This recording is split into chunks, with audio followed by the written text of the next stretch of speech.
इसीलिए महात्मा समझाते हैं, भाई मालिक को पाने के लिए तुम्हें कोई जात बिरादरी नहीं बदलनी है, तुम्हें कोई घर परिवार नहीं छोड़ना है, तुम्हें कोई बाल बच्चे नहीं छोड़ने हैं, तुम्हें कोई जंगल और पहाड़ों में नहीं भटकना, तुम्हें कोई काले नीले पीले कपड़े नहीं पहनना, तुम्हें कोई गर्म पानी ठंडे पानी में गोता नहीं लगाना, तुम्हें कोई साधु सन्यासी और बाबा नहीं बनना। अरे भाई तुम अपने अपने घर परिवार में रहो, अपने अपने बाल बच्चों के साथ रहो, अपने अपने समाज में रहो, समाज की रीत नीत नियम के अनुसार रहो, मेहनत और ईमानदारी से काम करो और 24 घंटे में से घंटा 2 घंटा समय निकाल करके सुमरन ध्यान और भजन करिएगा, यही दौलत तुम्हारे काम आएगी। बाकी सब रगड़े झगड़े ये सब यहीं पड़े रह जाएंगे।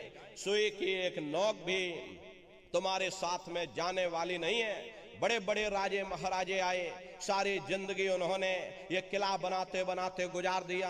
आज उनके किलों को जाकर देखिए, आज खंडहर बने पड़े हुए हैं। विश्व विजेता सिकंदर सारी दुनिया पर राज करने का ख्वाब देखता था, वो भी मुट्ठी खोल करके चला गया।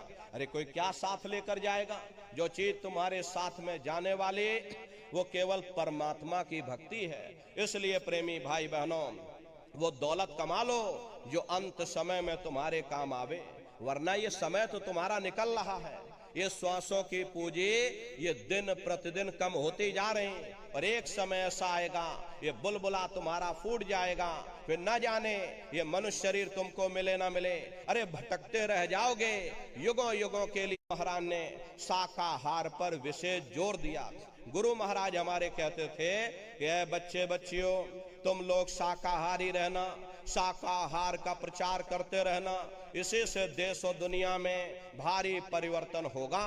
प्रेमी भाई बहनों, परिवर्तन कोई कानून बनाने से नहीं होगा, परिवर्तन कोई आंदोलन करने से नहीं होगा, परिवर्तन कोई तोड़फोड़ करने से नहीं होगा।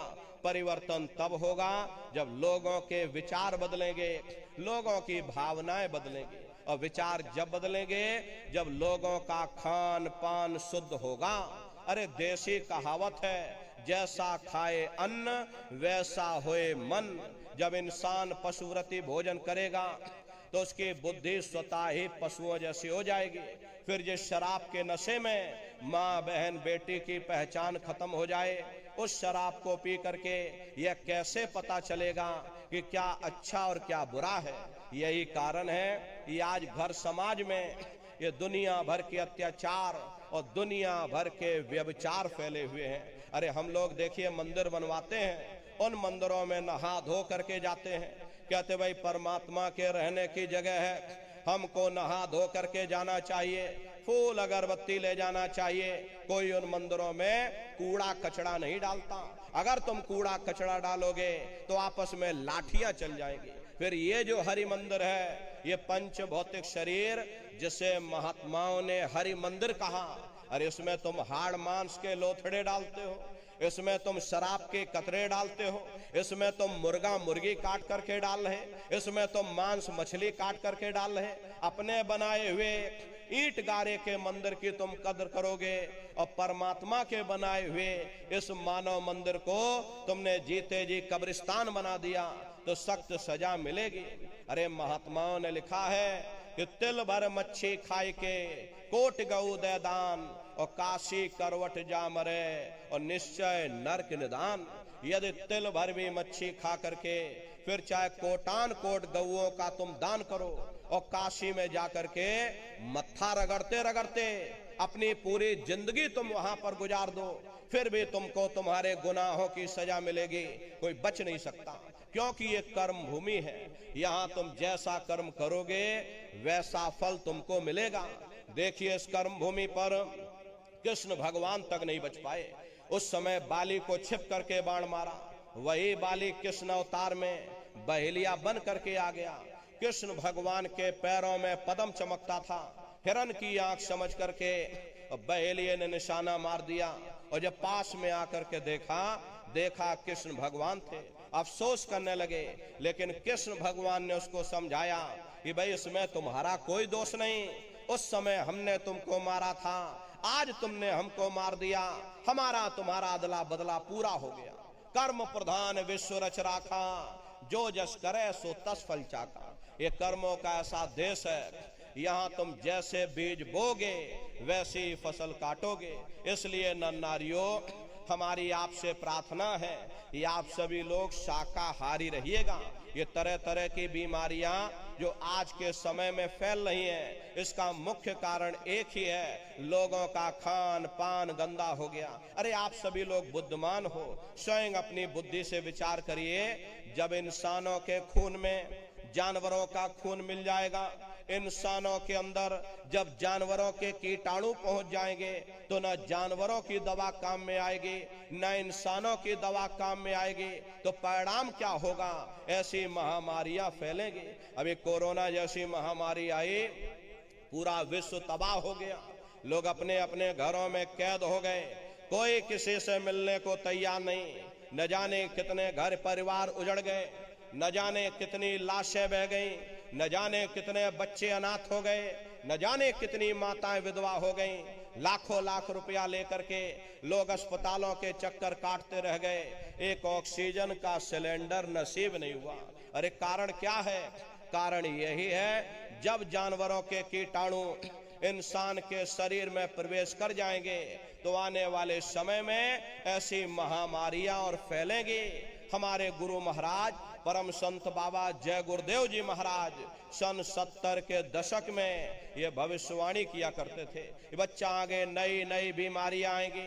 पहले बीमारियों की हवा चलेगी, फिर बीमारियों की आंधी आएगी, फिर बीमारियों की सुनामी आएगी।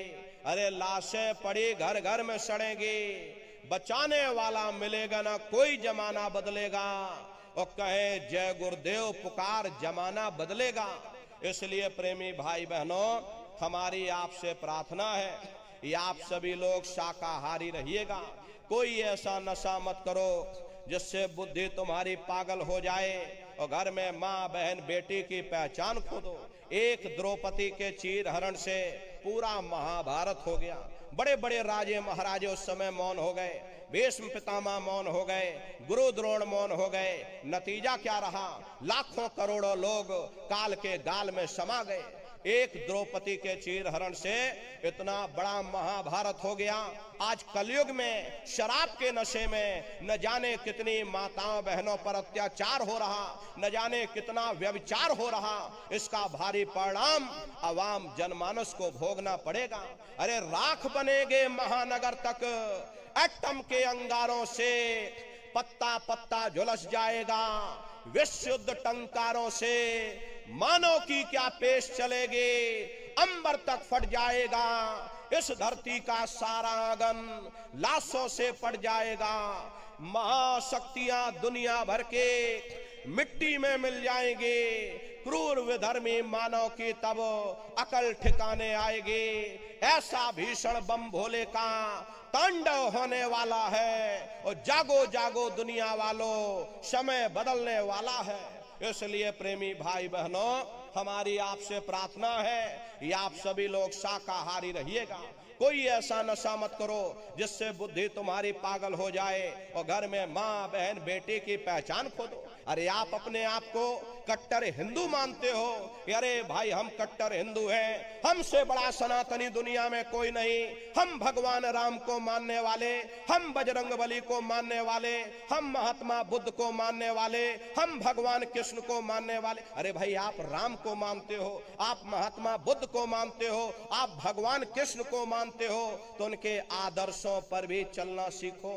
भगवान राम ने कभी नहीं कहा कि तुम मांस खाओ, भगवान कृष्ण ने कभी नहीं कहा कि तुम शराब पियो। जितने देवी देवता अवतार हुए सभी यही कह करके गए, अहिंसा परमो धर्म। अगर हमने किसी को बनाया नहीं तो मिटाने का अधिकार हमारे पास नहीं। अरे आप इंसान हो, इंसान का काम है दया करने का, दया धर्म का मूल है। इसलिए आप जीवों पर रहम करो, रूहों पर रहम करो।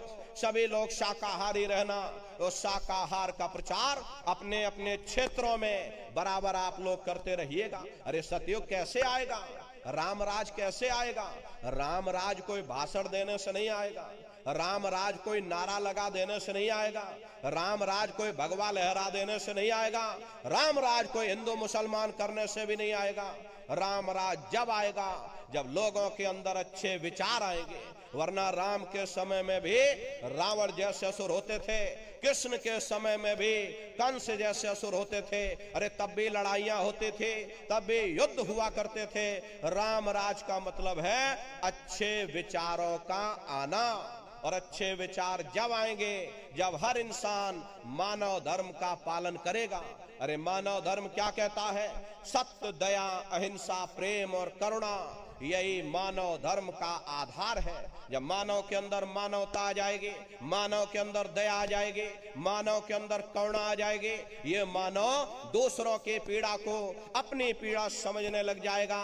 अरे जब इंसान के अंदर इंसानियत आ जाएगी तब सही मायने में देश में राम राज आ जाएगा। इसीलिए महात्माओं ने कहा है राम राज को लाना है तो पहले मानव धर्म अपनाना है। मानव को पहले मानव धर्म अपनाना पड़ेगा, मानव को मानवीय गुण अपनाने पड़ेंगे। इसीलिए हमारे गुरु महाराज कह करके गए, बच्चा गांव गांव जा करके तुम हमारे संदेशों को जन जन के बीच में पहुंचा दो। गांव गांव के लोग शाकाहारी हो जाएं, गांव गांव के लोग सदाचारी हो जाएं, गांव गांव के लोग चरित्रवान हो जाएं, आंखों में माँ बहन बेटी की पहचान कायम हो जाए। तो जब हमारा ये गांव बदल जाएगा तो ये पूरा समाज बदल जाएगा। निश्चय ही कलयुग में सतयुग आ जाएगा। इसलिए प्रेमी भाई बहनों, धर्म के प्रचार में आप सभी लोग अपना अपना योगदान दीजिएगा।